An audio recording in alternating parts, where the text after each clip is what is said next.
Voilà, bonjour et bienvenue au séminaire du CEBC.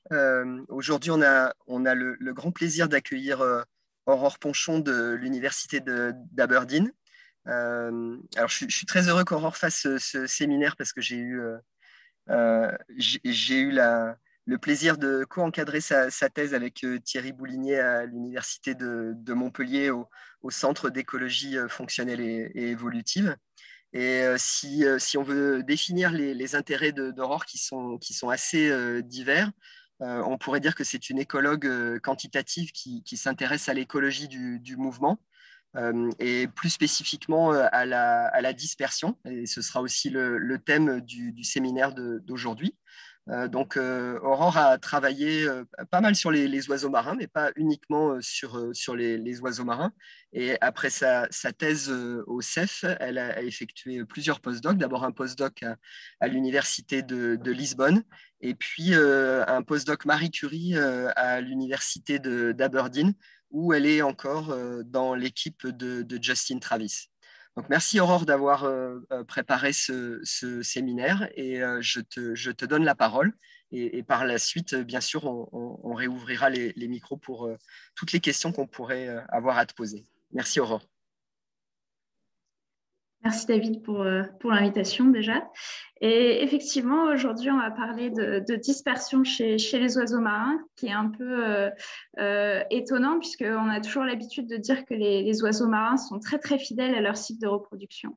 Et à travers cette présentation, on va voir que non, dans certains cas, les oiseaux marins peuvent disperser pour changer de site de reproduction. Alors, pourquoi ça ne change pas? Ouais, des fois, ça me fait ça quand on est resté un bon moment sur la première page. Parfois, ça me fait ça que ça bloque et ça refuse de Est-ce que passer à la seconde. Tu peux aussi sortir de ta présentation, revenir ou départager, Alors, repartager. Et après, en repartager. général, ça fonctionne.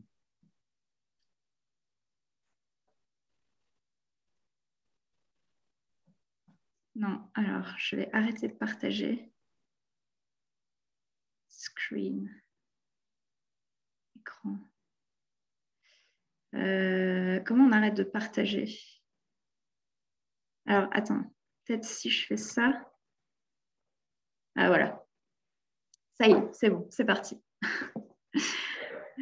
Donc, dans l'environnement, les ressources sont distribuées de manière hétérogène, que ce soit dans l'espace ou dans le temps.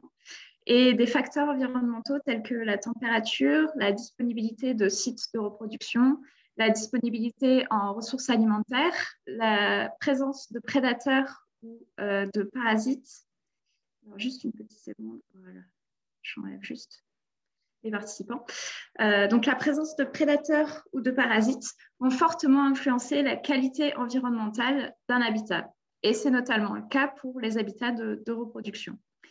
Et pour échapper à cette variabilité spatiale et temporelle, les individus peuvent prendre la dispersion comme réponse aux changements environnementaux. Alors, qu'est-ce que la dispersion? La dispersion, c'est le mouvement d'un individu depuis son site de reproduction actuel ou son site de naissance vers un nouveau site de reproduction. Et la dispersion peut être décomposée en trois grandes phases. L'émigration, quand les individus décident de quitter leur site actuel de reproduction, leur site natal. La transience, qui est le mouvement propre de l'individu dans l'environnement. Et enfin, l'installation, lorsque l'individu décide et choisit son nouveau site de reproduction et décide de s'y installer. La dispersion est importante en écologie et en évolution puisqu'elle va avoir de multiples conséquences. Au niveau individuel d'abord, puisqu'elle va affecter la survie des individus, mais aussi le succès de reproduction après la dispersion.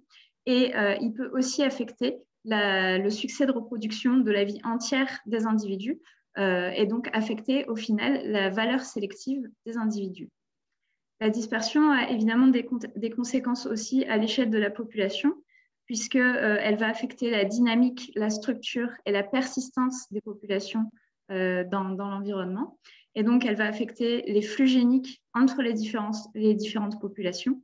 Et elle va aussi affecter la dynamique des aires de répartition des populations et des espèces. Et une forme très intéressante de dispersion, en fait, c'est la dispersion informée. Donc, qu'est-ce que c'est la dispersion informée? La dispersion informée, c'est lorsque les individus utilisent de l'information personnelle et de l'information publique pour prendre des décisions d'émigration et d'installation. Donc, ils collectent et utilisent des informations pour décider d'une part d'émigrer et ensuite de décider dans quel nouveau site de reproduction il va s'installer. Et cette dispersion informée n'est observable que lorsque l'environnement est hétérogène, variable, mais temporellement autocorrélé. Et une composante très importante de la dispersion informée, c'est la prospection. Et la prospection, c'est en fait la visite d'individus dans des aires de reproduction où il ne se reproduit pas actuellement et où il peut collecter des informations sur la qualité locale de l'environnement. Donc, quel type d'informations les individus peuvent collecter lors de la prospection? Alors, on va avoir d'abord des informations liées à l'interaction directe de l'individu avec son environnement. Donc, l'individu va utiliser des indices visuels, olfactifs et auditifs pour déterminer la qualité d'un habitat. Et il va aussi utiliser sa propre expérience et notamment son propre succès de reproduction pour évaluer la qualité d'un habitat. Et ces deux types d'informations font partie de ce qu'on appelle l'information personnelle, parce que cette information n'est accessible qu'à l'individu lui-même. Un autre type d'information est basé sur la présence et le comportement des congénères ou alors d'individus d'autres espèces. Et on parle alors d'information sociale. Et cette information sociale peut être divisée en deux catégories. Une information qui est liée à la présence des congénères dans un habitat. Et dans ce cas-là, on parle d'attraction sociale. Et lorsque l'information sociale est basée sur la performance des congénères et notamment la performance de reproduction, on parle alors d'information publique. Et c'est cette information publique qui va nous intéresser plutôt que l'attraction sociale. Donc, la dispersion informée a été documentée chez un très grand nombre d'espèces, majoritairement des oiseaux, comme de nombreuses espèces de passereaux, d'oiseaux marins, de rapaces, mais aussi elle a été observée chez des mammifères, des insectes et des reptiles, donc un grand nombre de taxons. Et toutes ces espèces ont le point commun que ce sont des espèces coloniales ou territoriales. Et donc, ils peuvent utiliser la présence et le comportement des congénères présents autour d'eux pour déterminer la qualité d'un habitat et pour prendre des décisions de dispersion et d'installation dans les différents sites de reproduction. Alors, l'information peut être utilisée dans les deux phases de la dispersion. L'émigration, d'une part, quand un individu décide ou non de quitter son site de reproduction. Et en fait, il va utiliser à la fois son propre succès de reproduction, mais aussi le succès de reproduction de ses congénères. Et il a été montré dans de nombreuses études sur le terrain qu'en fait, les individus utilisent plutôt l'information publique pour décider de disperser.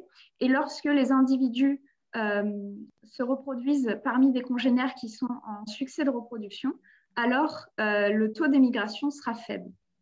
Et ce, que les individus soient en succès ou en échec.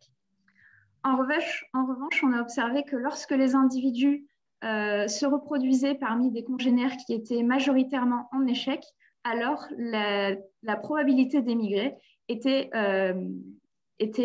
très, très forte. Et ce, que les individus soient en succès ou en échec de reproduction, même si quand la majorité des individus dans un site, dans une zone de reproduction sont en échec, les individus eux-mêmes sont aussi en échec. Il y a rarement des individus en succès parmi les congénères en échec. Et donc, cela prouve que l'utilisation d'informations publiques est favorisée par l'utilisation d'informations personnelles dans les décisions d'émigration. Donc, le succès des congénères est plus important que le propre succès des individus pour décider d'émigrer.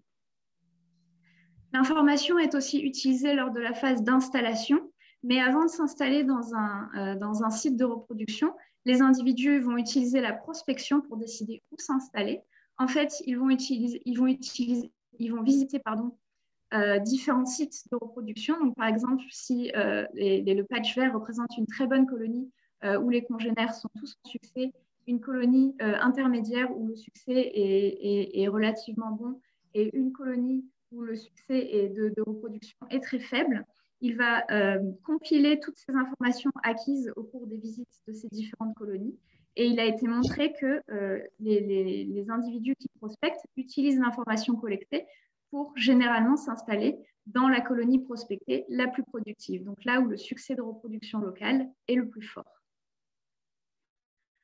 Et ces stratégies de dispersion informée sont d'autant plus importantes que l'environnement est soumis à de grandes pressions d'origine anthropique.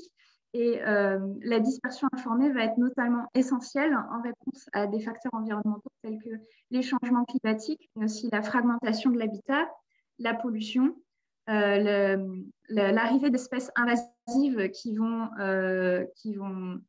augmenter les pressions de prédation sur les espèces, mais aussi augmenter la compétition avec les espèces locales et aussi la surexploitation qui vont donc faire de la dispersion informée une stratégie essentielle pour les individus.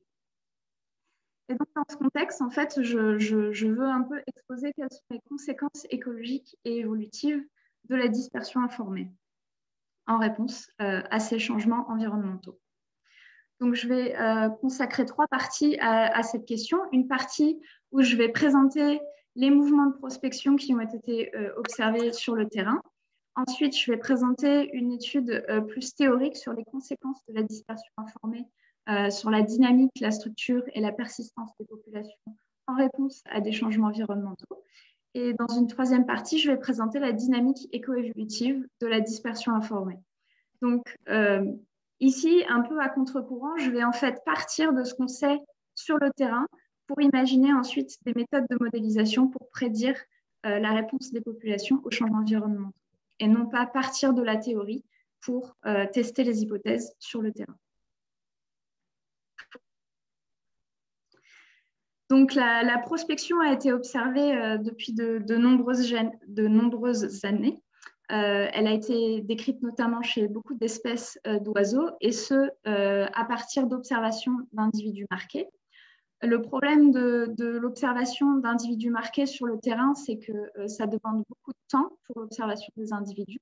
Ensuite, on obtient une information seulement partielle sur les mouvements individuels. Donc, on a seulement les données de présence-absence d'individus dans certaines zones de reproduction, mais on ne sait pas ensuite ce qu'ils font s'ils ne sont pas là. Une autre contrainte est que peu de sites peuvent être suivis en même temps, puisque ça demande énormément de main-d'œuvre. Donc, sur le terrain, ce n'est pas très faisable de suivre en même temps beaucoup de zones de reproduction pour voir quels sont les individus qui prospectent. Et donc, toutes ces contraintes font que la prospection a été étudiée plutôt à des échelles spatiales limitées de quelques kilomètres, voire dizaines de kilomètres. Cependant, grâce au développement de nouveaux appareils technologiques, on a pu avoir de plus amples informations sur la prospection. Et notamment dans mes travaux, j'ai pu déployer des GPS que j'appelle classiques, qui nécessitent la recapture de l'oiseau pour accéder aux données, mais aussi des GPS UHF à panneaux solaires qui permettent de télécharger automatiquement les données dans une station de réception. Et donc, on n'a pas besoin de recapturer l'animal pour avoir les données. Et ça, c'est vraiment un avantage quand les individus ne reviennent pas forcément sur leur site de reproduction une fois qu'ils ont été équipés. Et j'ai aussi utilisé des balises Argos. Mais l'inconvénient des balises Argos, c'est que la précision de ces appareils est un peu moindre par rapport au GPS classique. Et donc, pour étudier la prospection, je l'ai étudiée chez la mouette tridactyle et dans une zone spécifique, donc au nord de la Norvège, dans la colonie d'Ørnøya, ici représentée par la grosse étoile rouge. Et l'avantage de cette colonie, en fait, c'est qu'elle est proche de nombreuses autres colonies de mouettes tridactyles. Donc, c'est facile de pouvoir étudier les mouvements entre les colonies. Et comme elles sont éparpillées à différentes échelles spatiales, on peut aussi mettre en évidence différentes échelles spatiales de la prospection. Et donc, je vais présenter les données sur 5 ans de suivi de GPS, UHF et balises Argos. Donc, sur les 5 années de suivi, on n'a enregistré aucun mouvement de prospection chez les individus en succès de reproduction, que ce soit en fin de période d'incubation ou pendant la période d'élevage des poussins, sur une taille d'échantillon qui est quand même relativement bonne. Alors qu'en revanche, on a trouvé que 33% à 90% des individus en échec de reproduction qui étaient suivis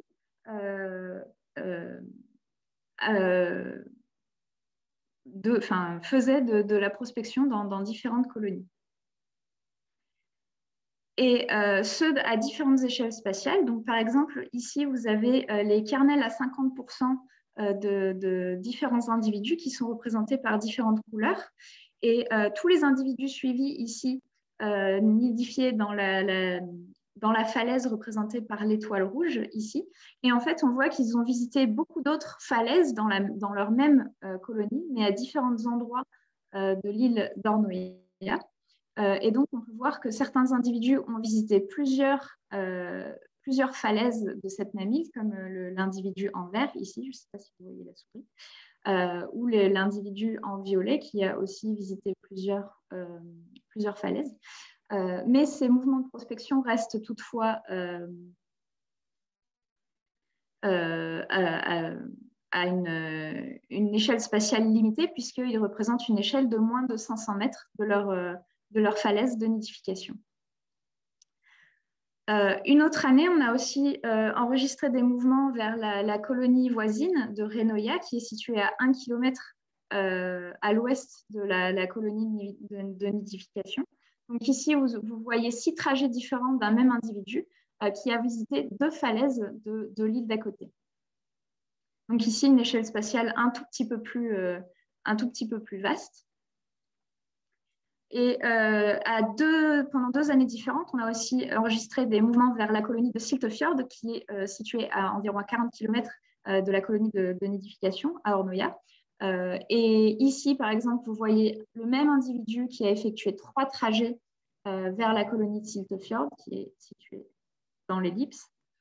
Un autre individu qui a été, lui, suivi par balises Argos, où on a aussi enregistré une présence dans la colonie de Siltefjord, mais vous voyez ici que les localisations sont un petit peu moins précises, donc les trajets sont un petit peu moins précis. Et enfin, un autre individu qui a, lui, effectué un voyage vers cette colonie en 2012. Donc, différents individus peuvent visiter la même colonie. Et enfin, en 2015, sur 4 individus en échec de reproduction, ces 4 individus ont tous fait des mouvements de prospection, que ce soit à une échelle locale, donc la colonie de Siltefjord que je vous ai montré juste avant, est située ici, et 2 individus l'ont visité, mais il y a aussi 2 autres individus qui ont visité des colonies qui se situaient en Russie, 400 à 500 km de leur colonie de nidification. Et ici, les colonies qui sont connues et qui sont présentes sur les cartes de distribution des mouettes tridactyles sont représentées par des cercles pleins, alors qu'on suspecte la présence de colonies avec les cercles en tiret. Elles ne sont pas représentées sur les cartes, mais parce qu'on a observé des arrêts des individus pendant de très longues périodes sur ces bouts de terre, on suspecte qu'il y ait des colonies de mouettes tridactyles non répertoriées à ces endroits.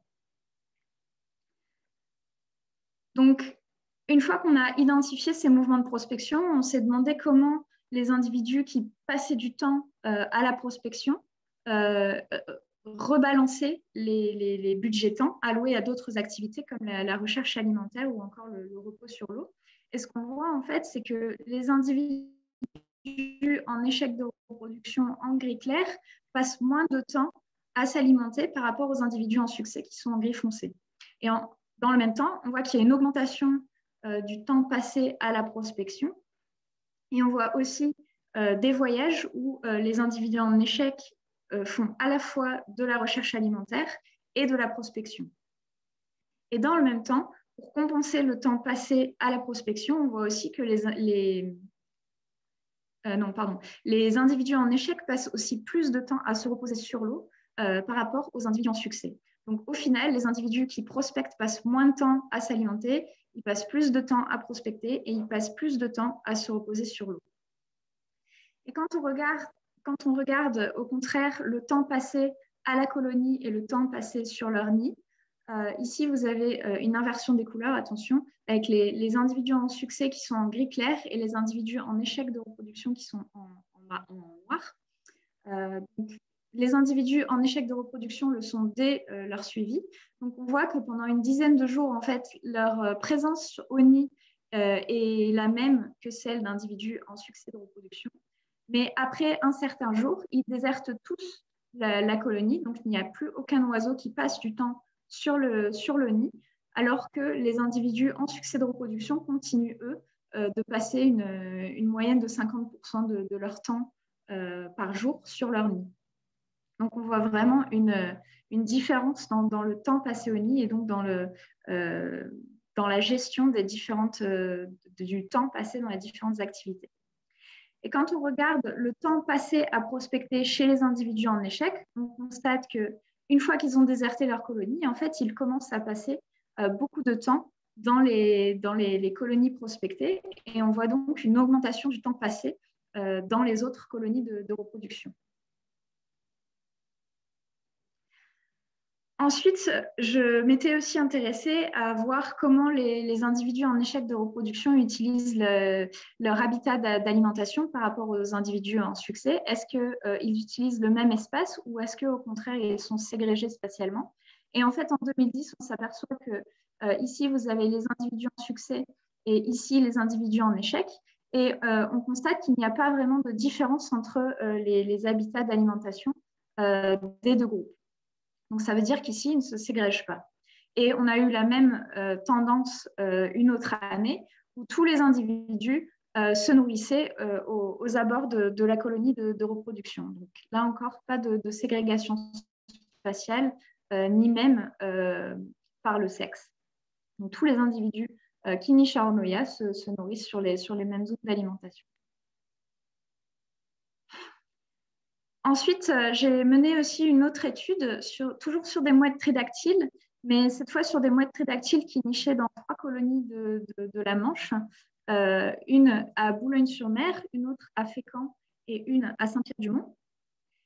Et en fait, cette étude a été faite dans un cadre de meilleure compréhension de l'utilisation de l'habitat par les mouettes tridactyles dans la Manche, pour notamment identifier leurs aires d'alimentation.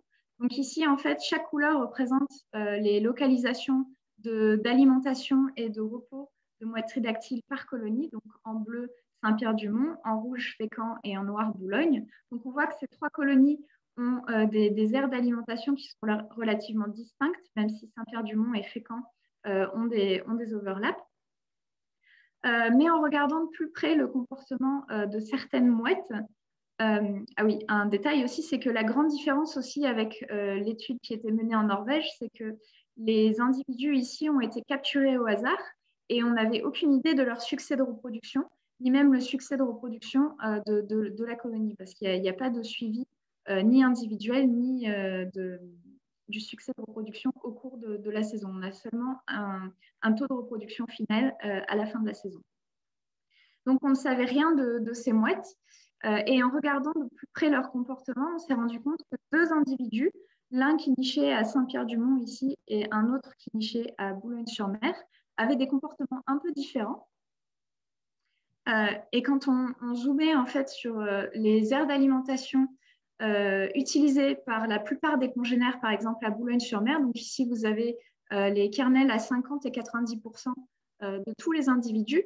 En comparant cette répartition, enfin cette distribution avec les localisations de notre individu spécial, on s'aperçoit que cet individu n'utilisait pas vraiment les mêmes zones d'alimentation. Et c'était la même chose pour l'individu qui nichait à Saint-Pierre-du-Mont et qui a aussi fait un voyage remarquable de plus de 700 km dans la mer du Nord pour aller s'alimenter.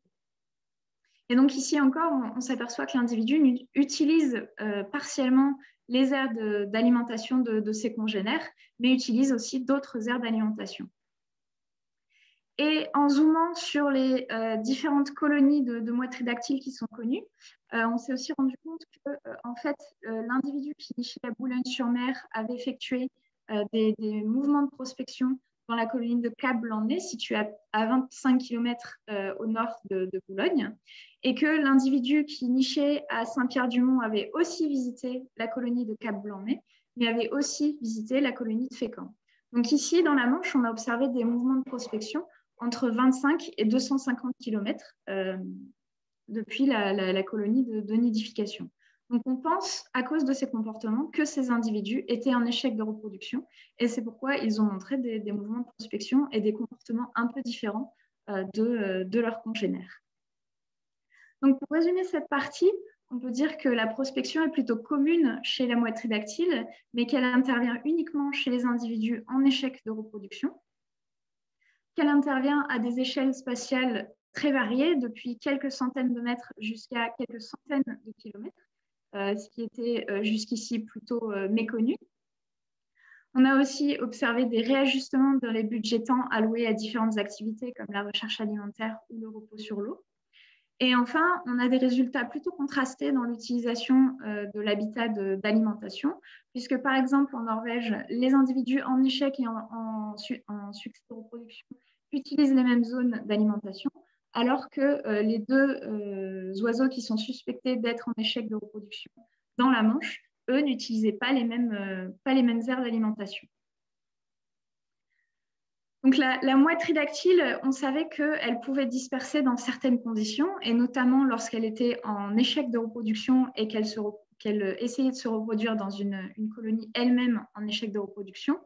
Mais on a voulu savoir qu'est-ce qu'il en était chez des espèces encore plus fidèles, telles que les Procellariiformes.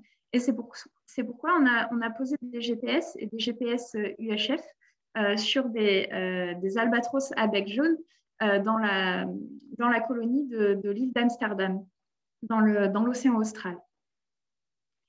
Et ici, donc, vous avez les mouvements en mer de 3 groupes d'individus, des individus en succès de reproduction, représentés par les points verts, des individus en échec de reproduction, représentés par les points bleus, et enfin, les immatures, donc des individus âgés de moins de 6 ans, en rouge. Et lorsqu'on regarde leur mouvement à la colonie et leur utilisation de l'espace à la colonie, donc ici, vous avez les kernels à 90% des individus en succès en vert, les individus en échec en bleu et les immatures en rouge. On s'aperçoit que les individus en échec utilisent très peu l'espace dans leur colonie, donc ils ont une distribution très restreinte dans la colonie, ce qui veut dire qu'ils restent vraiment à leur nid, alors que les individus en échec utilisent un tout petit peu plus l'espace dans leur colonie, donc ça veut dire qu'ils vont de nid en nid. Et quand on regarde les immatures, donc ils ont encore plus une distribution large dans la colonie, mais on s'aperçoit aussi qu'ils visitent d'autres zones au nord comme au sud de leur colonie natale. Donc ici encore, des mouvements de prospection, et particulièrement chez les immatures.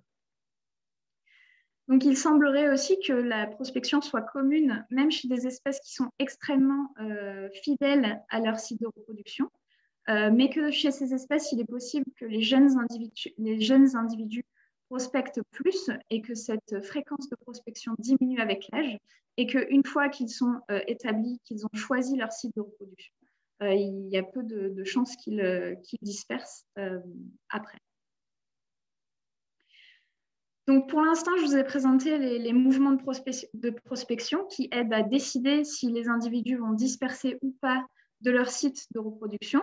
Mais le problème avec les observations empiriques, c'est qu'on a vraiment du mal à relier la prospection avec la dispersion actuelle des individus dans leur nouvelle colonie. Parce que si on voit que des individus ne sont pas revenus dans leur colonie de nidification l'année suivante, on ne sait pas s'ils sont morts ou s'ils ont effectivement dispersé. Donc, sur le terrain, c'est très difficile d'étudier la dispersion informée sur le long terme. Et c'est pourquoi on utilise des modèles, différents modèles, pour mieux étudier et comprendre les conséquences de la dispersion informée à l'échelle de la population. Ce qui fait l'objet de ma deuxième partie, qui est les conséquences de la dispersion informée sur la dynamique, la structure et la persistance des populations en réponse à des changements environnementaux. Donc, pour étudier ce point, j'ai développé un modèle de dynamique de population et j'ai pris l'exemple de la mouette tridactyle. Donc, j'ai utilisé les paramètres démographiques de la mouette tridactyle pour construire mon modèle. Et j'ai imaginé quatre stratégies de dispersion. La phylopatrie, où tous les individus naissent et meurent dans leur propre patch de reproduction. Donc, il n'y a pas de mouvement entre les différentes colonies. Et ce, peu importe la qualité environnementale des patchs. Donc ici, les patchs verts vont représenter des colonies où la qualité environnementale locale est très bonne et où les individus vont pouvoir se reproduire très facilement, alors que les patchs jaunes vont représenter des colonies où les individus les conditions locales ne seront pas bonnes et les individus vont avoir du mal à se reproduire et donc où il va y avoir peu d'individus. Ensuite, j'ai testé la dispersion aléatoire, où cette fois, les individus peuvent disperser entre les colonies. Et on va avoir donc une proportion fixe d'individus de chaque colonie qui va pouvoir disperser dans toutes les autres colonies disponibles. Ensuite, on va avoir une dispersion semi-informée, où on va avoir une grosse proportion d'individus qui vont... on va avoir une grosse proportion d'individus qui vont être en échec de reproduction. Et comme ces individus en échec de reproduction vont avoir une probabilité d'émigration plus importante, on va avoir un flux plus important d'individus en échec vers les autres colonies, que ce soit des colonies en échec ou en succès de reproduction. Et enfin, on va avoir une dispersion informée où la dispersion semi-informée, en fait, les individus vont uniquement se baser sur le succès de reproduction locale pour décider s'ils vont disperser ou non, et ils ne vont pas utiliser l'information pour choisir leur site de reproduction. Contrairement à la dispersion informée, où les individus en échec de reproduction vont avoir une probabilité d'émigration plus importante, et en plus, ils vont favoriser les patchs de bonne qualité. Donc, on va avoir un flux asymétrique d'individus vers les bonnes colonies. Et pour tester l'effet de ces différentes stratégies d'émigration, on a imaginé 4 différents scénarios de variation environnementale. Un scénario où les conditions environnementales sont constantes et où les 6 colonies ont une qualité environnementale relativement bonne. Un deuxième scénario où la qualité environnementale est autocorrélée, donc elle va varier au cours du temps, mais très peu d'une année sur l'autre. Et globalement, on va avoir des colonies de bonne qualité. Un troisième scénario où on va avoir un fort changement environnemental. Donc, au départ, on va avoir 3 bonnes colonies et 3 mauvaises colonies. Et au bout de 50 ans, les conditions vont s'inverser. Donc, les bonnes colonies vont devenir mauvaises et les mauvaises colonies vont devenir bonnes.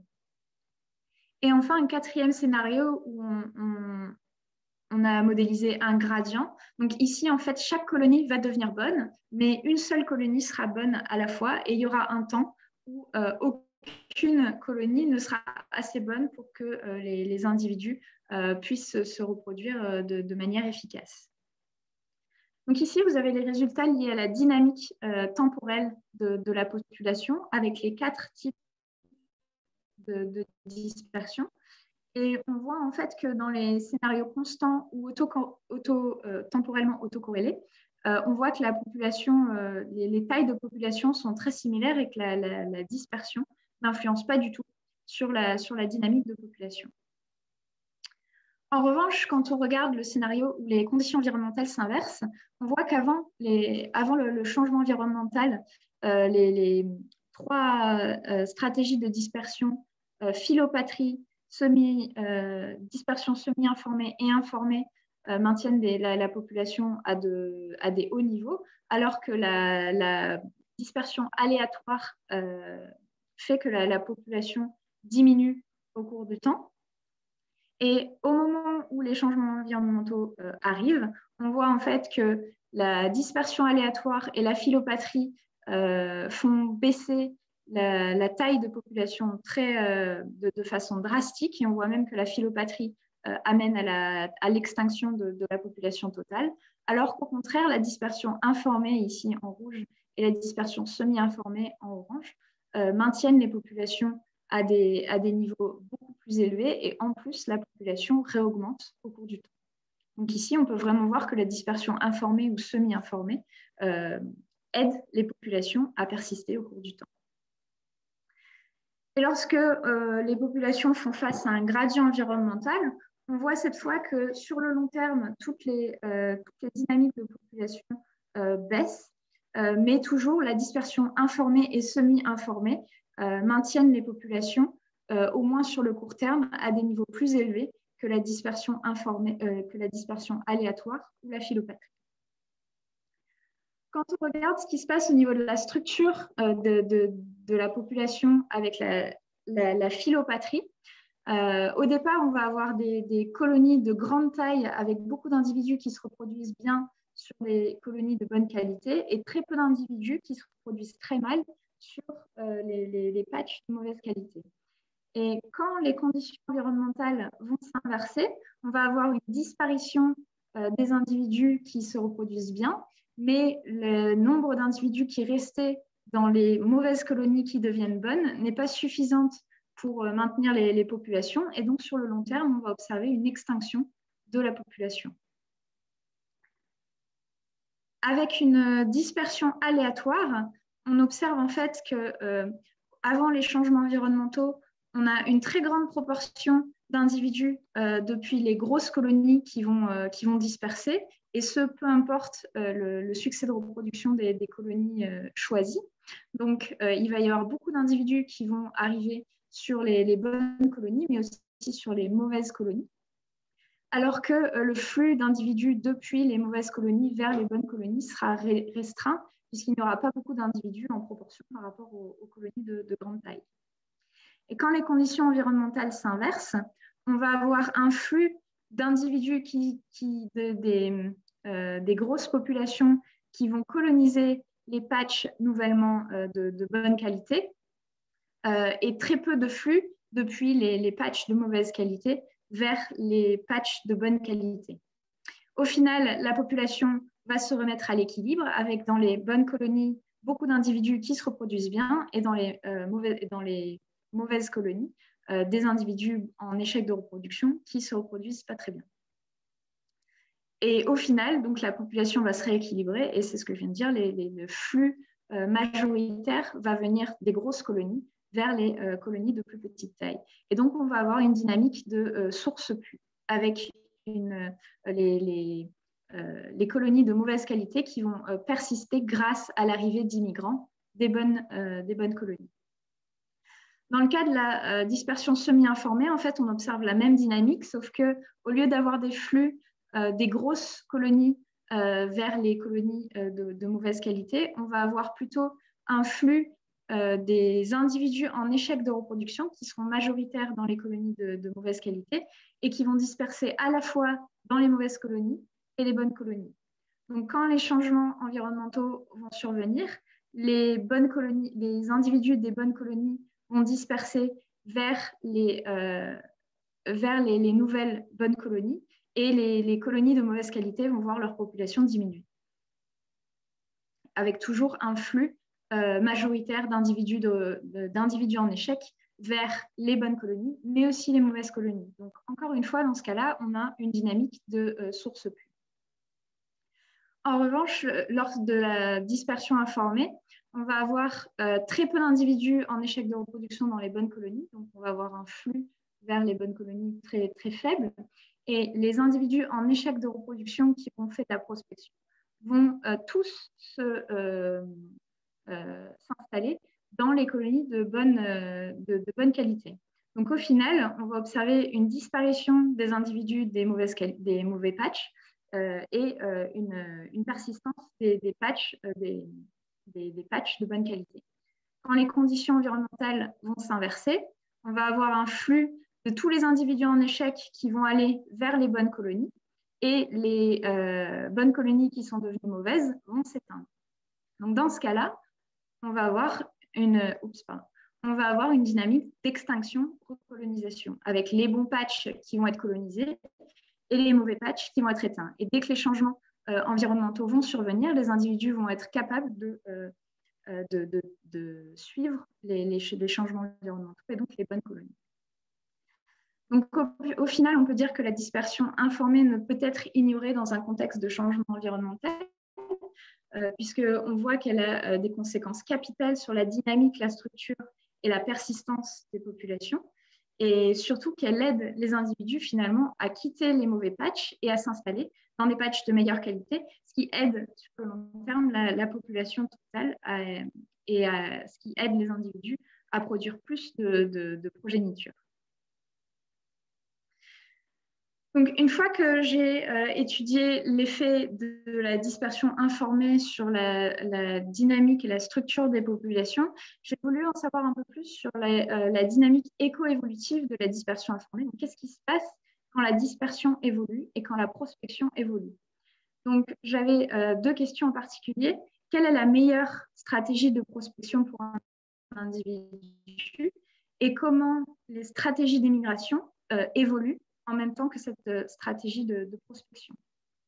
Donc pour cela, j'ai construit un modèle individu centré où la qualité environnementale locale affecte la densité dépendance et la fécondité. Donc ça veut dire que plus un patch est de mauvaise qualité, moins il y a d'individus et moins ils sont capables de se reproduire. En revanche, ce que j'ai ajouté dans ce modèle, c'est que j'ai ajouté différents stades, notamment un stade juvénile, pré-reproducteur et adulte. J'ai aussi testé différentes stratégies d'émigration que je vais énumérer juste après. J'ai aussi défini la prospection. Donc, les individus peuvent prospecter un certain nombre de patchs pour évaluer la qualité locale de reproduction. Et grâce à cette prospection, ils sont capables de s'installer dans le patch le plus productif qu'ils ont prospecté.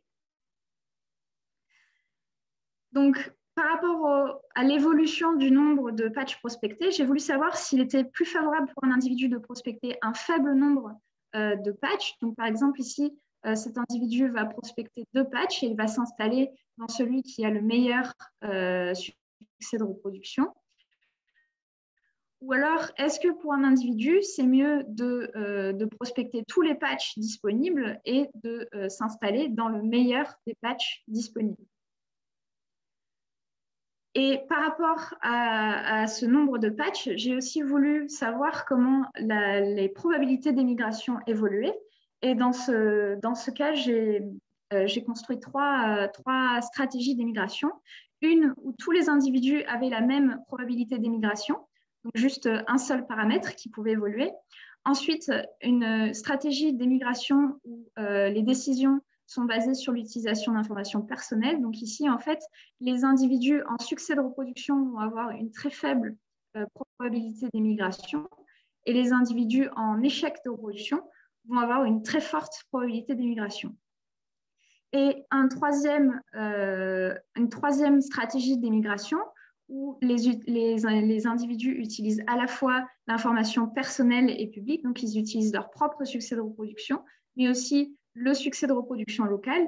Donc, ça fait qu'en fait, on a une relation entre la probabilité d'émigrer et le succès local de reproduction des congénères. Et donc, plus le site de reproduction est en échec, et plus la probabilité d'émigrer va être forte. Et on a toujours la séparation entre les individus en échec et les individus en succès. Donc, qu'est-ce que ça donne? Au bout de 20 000 ans, quand on laisse les différents paramètres d'émigration et de prospection évoluer, on observe que lorsque les individus ont tous la même probabilité d'émigrer, peu importe leur succès de reproduction, on a une valeur à un peu moins de 0,5, alors que quand on sépare l'émigration entre échec et succès de reproduction, on voit que les individus en échec de reproduction ont une très forte probabilité d'émigration, au-dessus de 0,8, alors que les individus en succès de reproduction vont avoir une probabilité nulle de disperser. Donc, ils vont favoriser la philopatrie par rapport aux individus en échec. Et lorsqu'on évalue la relation entre la probabilité d'émigration et le succès de reproduction locale, encore une fois, on voit que les individus en succès préfèrent la philopatrie, donc c'est la philopatrie qui évolue, et ils n'ont pas possibilité de disperser, alors qu'on observe toujours une très forte probabilité d'émigration chez les individus en échec et qui diminue légèrement avec le succès de reproduction locale. Donc, c'est totalement ce qui est attendu.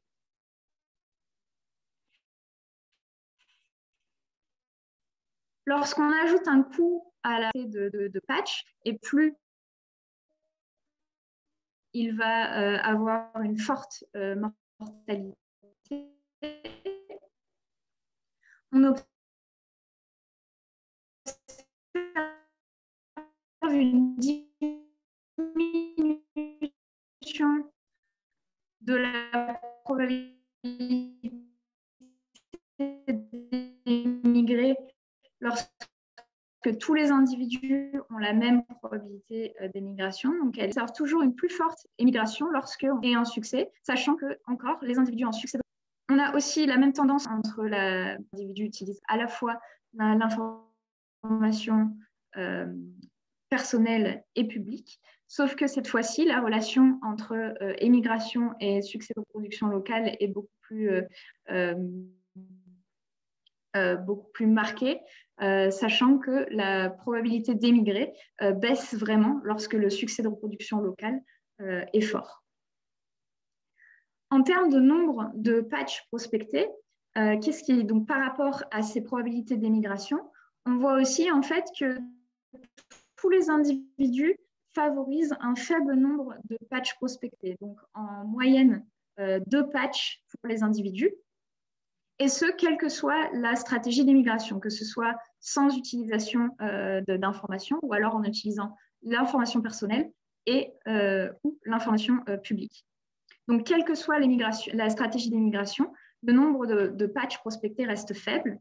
Et ce nombre est maintenu lorsqu'on ajoute un coût mortel à la prospection.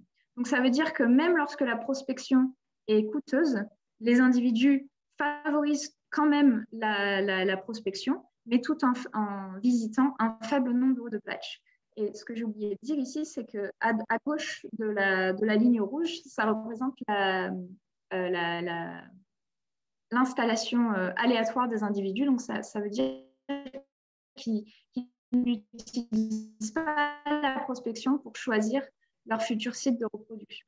Et donc, même quand les coûts sont importants, la dispersion aléatoire n'est pas favorisée par rapport à la dispersion informée. Donc, ils prospectent un faible nombre de patchs et qu'ils s'installent dans le meilleur du peu de patchs qu'ils ont prospectés. Quand on fait la somme de toutes les prospections des individus, en fait, on va avoir une répartition un petit peu plus équilibrée dans les différents patchs, puisque les individus ne vont pas tous aller vers les mêmes patchs les plus productifs.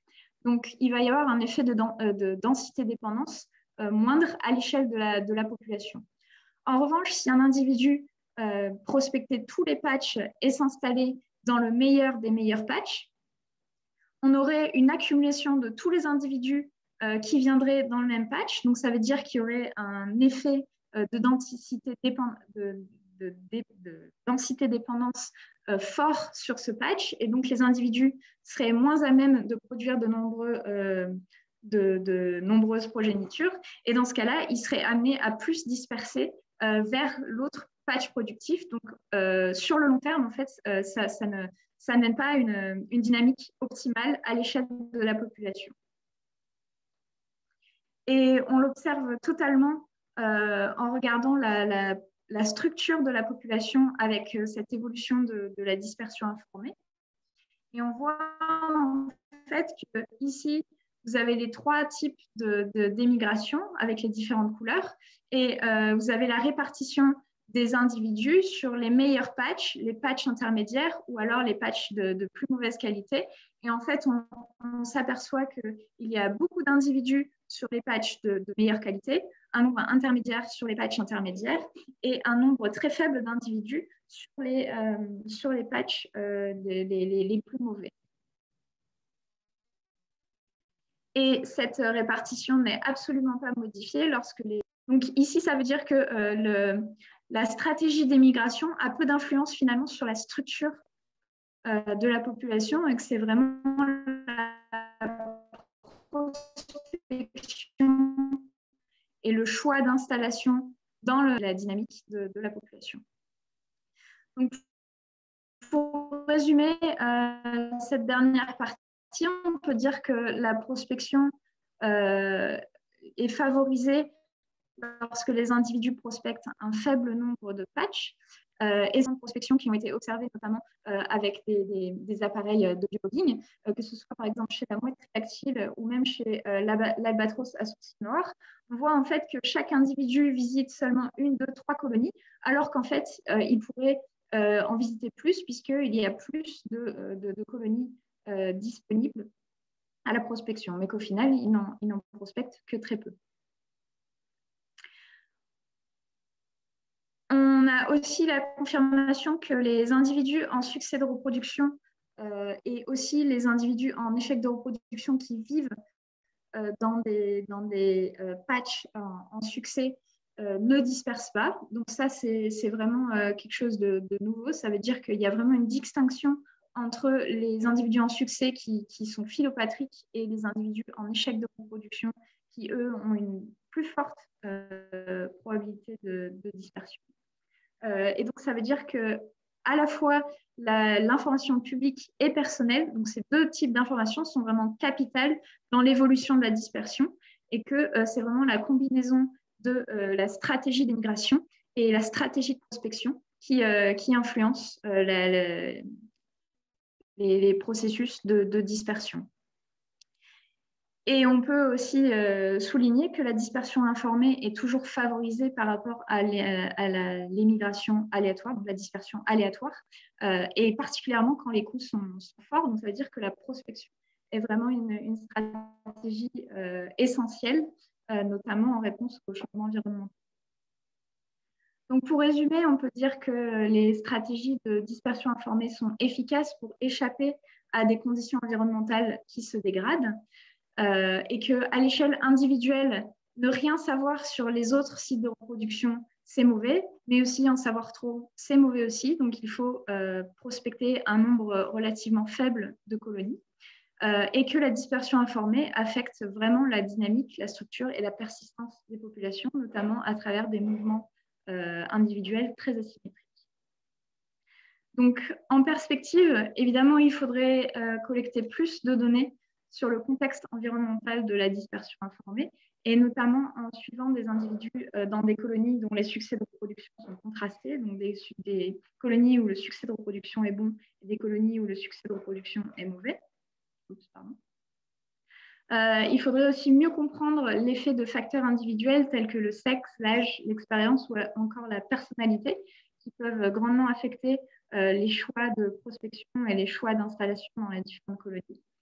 Et ça pourrait aussi aider à mieux comprendre les dynamiques d'expansion d'aires de répartition et aussi la formation de colonies, notamment chez des espèces qui utilisent la dispersion informée. Et enfin, ces connaissances sont aussi cruciales pour la conservation, pour les plans de conservation et de gestion des espèces, et notamment pour la recolonisation de colonies éteintes. Et je terminerai par deux exemples qui montrent que les connaissances de la dispersion informée sont cruciales. L'un sur les sternes d'Orient. Donc, les sternes d'Orient étaient censés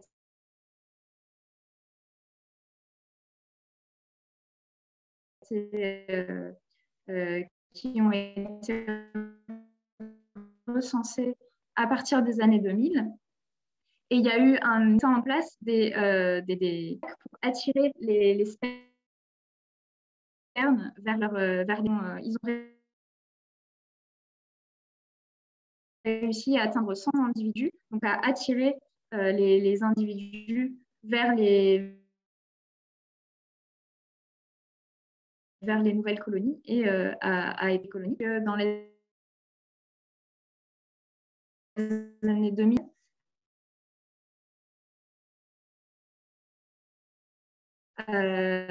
mais qui ont ensuite disparu complètement des îles. Et grâce à l'utilisation de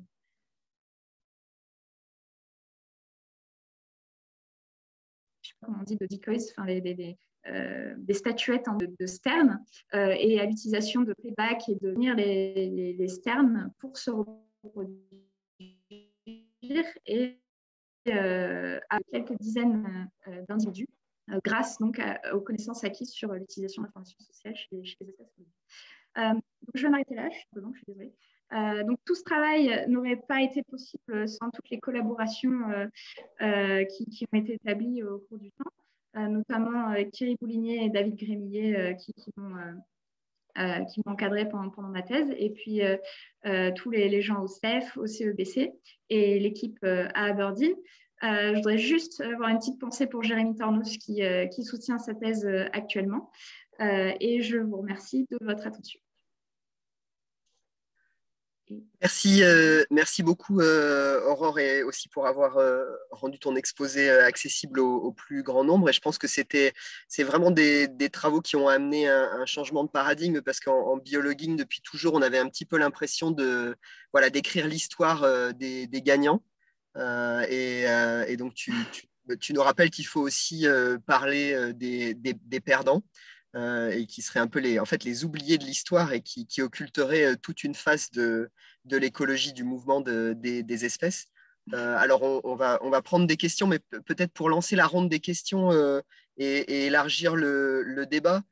Tu m'as dit qu'à l'université d'Aberdeen, actuellement, tu travaillais aussi beaucoup avec le module Rainshifter, qui s'applique aussi aux plantes.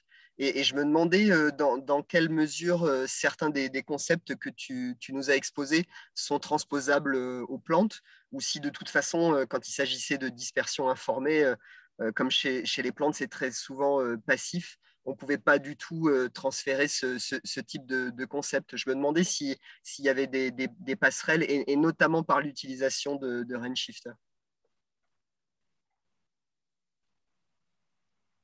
Alors, Rainshifter n'est pas paramétré pour intégrer l'utilisation d'informations, que ce soit personnel ou public. Après, pour l'application plantes, l'utilisation d'informations publiques me paraît impossible, puisqu'il faut que l'individu puisse observer le comportement des congénères. Donc, ça pourrait être assez réduit. En revanche, l'attraction sociale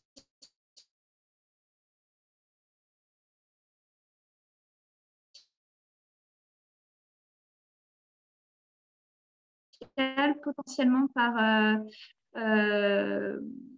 information personnelle chimique, j'imagine.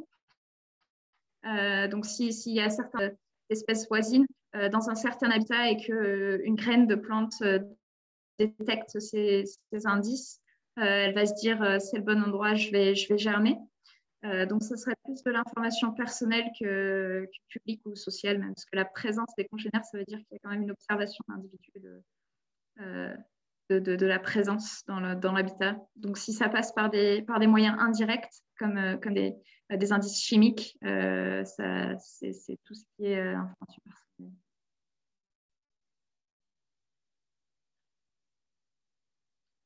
Tu es muet, David. Ouais, je vois une main levée. N'hésitez pas à brancher votre micro, potentiellement aussi votre caméra, pour poser une question. Oui, bonjour, merci pour la présentation, Aurore. Merci. Bon, alors, David a tendu une perche sur les plantes, et ça m'a interpellé, vu que moi, je suis plutôt écologiste de plantes. Et du coup, je me demandais, est-ce que ça pourrait pas être dû, enfin, ce phénomène, par l'intermédiaire des pollinisateurs plutôt que par des mesures typiquement stochastiques et environnementales?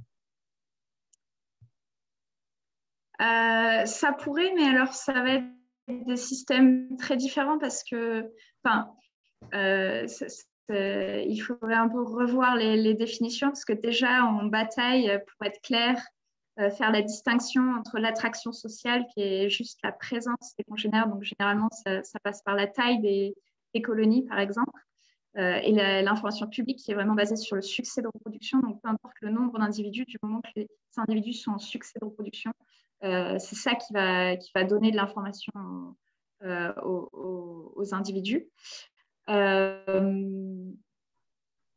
Pour les plantes, les pollinisateurs, ça pourrait donc développer des indices chimiques qui passent par. Mais du coup, il y a une dichotomie entre l'individu plante qui donne des signaux aux individus, aux insectes, individus qui vont bouger. Donc là, ce serait plutôt par la communication, donc tout ce qui est indice. Donc, j'ai présenté un certain type d'informations. L'information personnelle et publique, c'est des informations qui sont données de manière inadvertante. Ça veut dire que c'est complètement passif. En fait, il n'y a pas d'évolution, il n'y a pas il n'y a pas une volonté de donner ces signaux, c'est juste on observe et puis parce que il y a des individus qui vivent, qui mangent, voilà, on a une observation de ce qui se passe. Et il y a les signaux qui sont, eux, advertent, je ne sais pas la traduction, donc qui sont donnés de manière active. Et tous ces signaux sont dans la communication, donc les signaux de couleur, les signaux chimiques avec un but précis. Tous les signaux de communication à l'échelle large, là, c'est un autre type d'information. En fait. Mais du coup, c'est plus de l'information passive et publique. D'accord, oui, après, ça ferait peut-être appel à de l'écologie plus fonctionnelle aussi. Ouais. D'accord, Voilà, merci aussi. beaucoup. Parce que du coup, ce ne sera pas la même espèce, les mêmes taxons, les mêmes types de mouvements, etc. Donc, il y a plus de boîtes impliquées.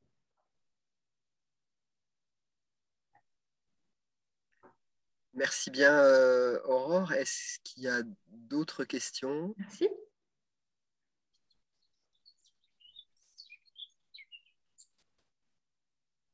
Bon, eh ben, écoute, comme on a aussi un tout petit peu débordé sur le créneau, oui, c'est vrai. je pense qu'on va en rester là, mais j'aurais bien enregistré cette session. On va la mettre en ligne pour que aussi ceux qui étaient sur la soutenance de GMRMI puissent en profiter. Ah, je vois que Mariana a une question. Go ahead, Mariana. Thank you. Hey, Aurore. Thank you. Hi.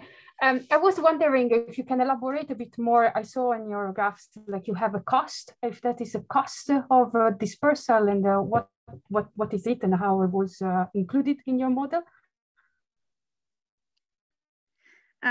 So it's a cost linked with prospecting, and the more you prospect some patches, and the higher the mortality rate. So it's an additional mortality cost. I think it's 0.01. So if you visit just one colony, you will have a 1% more chance of dying. And if you visit 10, you will have a 10 times higher mortality cost due to prospecting, in addition to the natural mortality cost. Okay, so did you try also other values?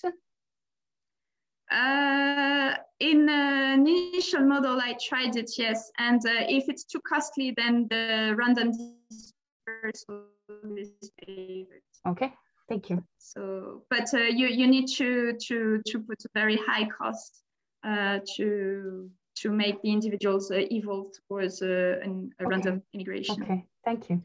And maybe Mariana, because I think I guess what you have in mind Oran did have sort of energetics approach also to the cost of these movements and the different strategies. That was part of a PhD.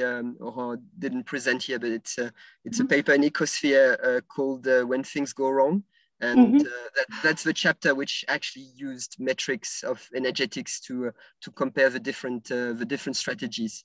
Yeah, because I think I guess where your interests are leading to, Mariana, with yeah, I know also because I know about range shifter, and I know there are costs in there. So I was just wondering how Aurore modified these costs. Yeah. Well, so the model I developed is really independent from range shifter. It has nothing to do, and I built it from scratch. So it can have very different rules. It's just the environment, the local quality of the different patches, which is the same, but otherwise it's just yeah, it's a completely new model. So okay, yeah, thank you. Good. Well, thanks a lot, Aurore, for taking the time to prepare this very nice and thorough presentation, and being with us today. And well, have a great summer. Yeah, thank you very much. You too. Thanks for the invite, and thank you very much, everyone. Yeah, thanks. Bye-bye. Bye.